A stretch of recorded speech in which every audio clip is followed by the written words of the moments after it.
Saudi আরব সরকারের খারাপ দিন যেন কাটছেই না। এবার সৌদি আরবের 160 জন সেনাকে আটক করেছে ইয়েমেনের হুথি বিদ্রোহীরা। সৌদি নেতৃত্বাধীন আরব জোটের 160 সেনাকে আটক করেছে ইয়েমেনের হুথি আনসারুল্লাহ আন্দোলন সমর্থিত সেনারা। হুদাইরা শহরে অভিযান চালাতে গিয়ে শনিবার পর্যন্ত এসব সেনা আটকা পড়েছে। আনসারুল্লাহ আন্দোলনের রাজনৈতিক শাখার অন্যতম সদস্য আলী আল ইমদাদ রোববার লেবাননের আল মায়াদিন টেলিভিশনকে এই তথ্য জানিয়েছেন। তিনি বলেন, সৌদি জোটের শত্রুতামূলক বিমান হামলা থেকে রক্ষার জন্য আটক সেনাদেরকে হুদাইরা শহরের বাইরে নিয়ে যাওয়া হয়েছে। ইয়েমেনের সেনারা এখনও হুদাইরা শহর নিয়ন্ত্রণ করছে বলে বিবৃতি প্রকাশের পর সৌদি জোটের সেনাদের আটকের খবর দিল আলী ইমদাদ। এসব সেনা হুদাইরা শহরের বিভিন্ন স্থানে হামলার চেষ্টা করছিল। হুদাইরা সমুদ্র বন্দরে নিয়ন্ত্রণ নেওয়ার জন্য 3 দিন আগে সৌদি জোট ব্যাপক হামলা শুরু করেছে। তবে ইয়েমেনের হুথি যোদ্ধা ও তাদের অনুগত সেনারা হামলা মোকাবেলা করে আসছে।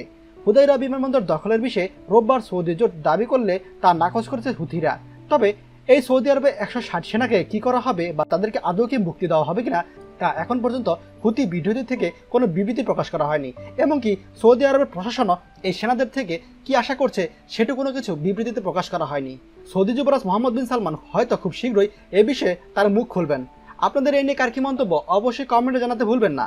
ভিডিওটি ভালো লাগলে সবার সাথে শেয়ার করুন, আর আমার চ্যানেলে আপনাকে নতুন হলে চ্যানেলটি অবশ্যই সাবস্ক্রাইব করুন। ধন্যবাদ। আমাদের সকল ভিডিও আপডেট সবার আগে পেতে আমাদেরকে সাবস্ক্রাইব করুন। সাবস্ক্রাইব করতে সাবস্ক্রাইব আইকনে ক্লিক করুন এবং বেল আইকনটি চাপুন, যাতে আমাদের কোনো লেটেস্ট ভিডিও আপনি মিস না করুন।